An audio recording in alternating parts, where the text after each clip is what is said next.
नमस्कार दोस्तों, आप सबका एक बार फिर से हमारे YouTube चैनल पर हार्दिक स्वागत। मैं आपका दोस्त विवेक हूं। हाजिर हूं आज एक बार फिर से एस्ट्रोलॉजी से रिलेटेड एक नया टॉपिक लेकर। और आज का टॉपिक है इंदु लगन। इंदु लगन क्या है, वैदिक एस्ट्रोलॉजी में इसका क्या महत्व है, इसकी कैलकुलेशन कैसे करी जाती है और इसको किस प्रकार रीड किया जाता है।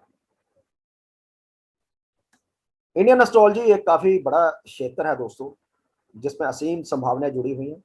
इसमें मनुष्य के जीवन से संबंधित ऐसी समस्याओं का वर्णन जो किसी ना किसी रूप में सबको प्रभावित करता है। प्रत्येक व्यक्ति अपने जीवन को जानने का इच्छुक होता है और उसमें भी विशेष उसके जीवन में कितनी धन संपत्ति होगी, इसे जानने के लिए अधिक उत्सुकता होती है। इंदु लगन या धन लगन, इसे धन लगन भी कहा जाता है, एक ऐसा योग है जो किसी व्यक्ति की कुंडली में उसके धन और समृद्धि को असेस करने के रूप में जाना जाता है। अष्टक वर्ग में इसका विशेष महत्व बताया गया है। ये एक स्वतंत्र और पूर्ण विधि है जो कुंडली में मौजूद अन्य धन योगों की अपेक्षा किसी व्यक्ति के जीवन में उसकी धन और समृद्धि के बारे में बताती है। शास्त्रों के अनुसार इंदु का अर्थ चंद्रमा है, परंतु इंदु लगन को चंद्र लगन राशि के साथ मिलान नहीं करना चाहिए, क्योंकि ये दोनों चीजें अलग अलग होती हैं। चंद्रमा ना केवल धन का प्रमुख कारक है, बल्कि ये कंट्रोलर प्लेनेट है।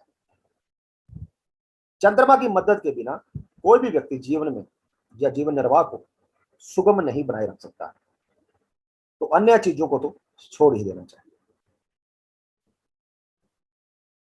इंदु लगन की कैलकुलेशन कैसे करते हैं?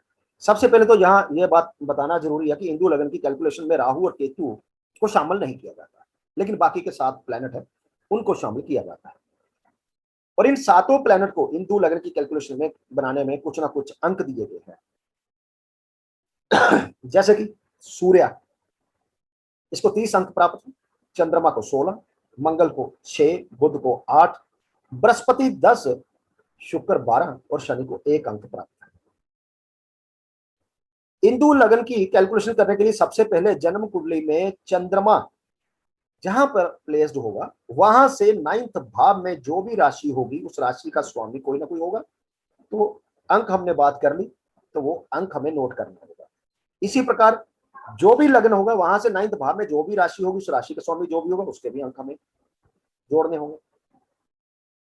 इन दोनों को जोड़ने के बाद यदि ये जोड़ 12 से कम हो तो उस संख्या को आप अलग से लिख लें, लेकिन अगर ये जोड़ 12 से अधिक हो तो इसे 12 से डिवाइड करके जो भी अंक आपको मिले वो आप लिख लीजिए। शेषफल संख्या या तो 12 बचे या फिर 12 से कम होनी चाहिए, परंतु ध्यान रहे कि यदि ये 0 हो जाता है तो 0 की जगह हमें 12 लिखना होगा। इस प्रकार से जो संख्या प्राप्त होती है उस संख्या के बराबर जन्म कुंडली में जहां पर चंद्रमा की प्लेसमेंट होगी वहां से शुरू करके आगे के भावों को गिनने पर जो भाव आता है वही जन्म कुंडली का इंदु लगन होता है। इसे एक एग्जाम्पल से यदि समझने की कोशिश करें कि मान के चलिए कि कोई कन्या लगन की कुंडली हो और चंद्रमा को 8 भाव मेष राशि में उसकी प्लेसमेंट कर दीजिए।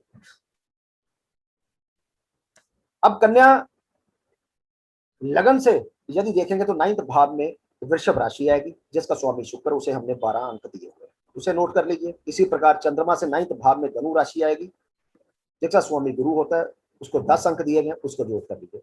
दोनों का टोटल 22 बना, 12 से उसे डिवाइड कीजिए, 10 बचेगा। तो जहां पर कन्या लगन जो भी हमारे पास था, मान के जैसे हमने माना कि चंद्रमा की प्लेसमेंट आप 8 भाव में मेष राशि में कर दीजिए, तो वहां से 10 भाव आगे जाएंगे तो 5वें भाव में मकर राशि आती है, वो कन्या लगन के लिए इंदु लगन हुआ।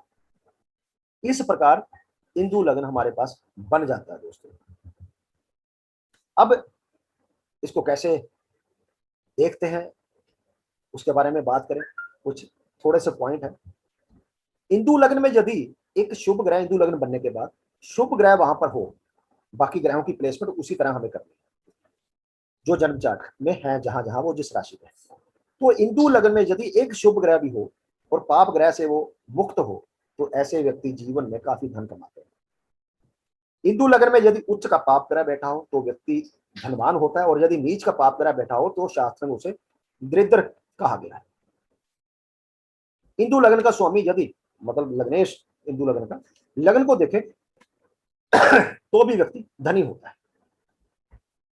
जब कई ग्रह एक साथ हिंदू लग्न पर प्रभाव डालते हैं या हिंदू लग्न से दूसरे या 11वें भाव में स्थित हो तो व्यक्ति विशेष रूप से निश्चित ही धनवान होता है। दोस्तों, सेकंड 11 ये जो भाव है लाभ और धन के होती है।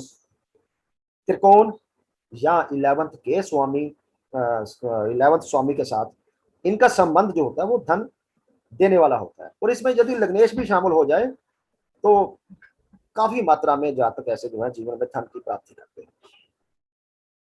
हिंदू लग्न में नैसर्गिक शुभ ग्रह गुरु शुक्र बुध ऐसे हो तब भी व्यक्ति धनी होता है।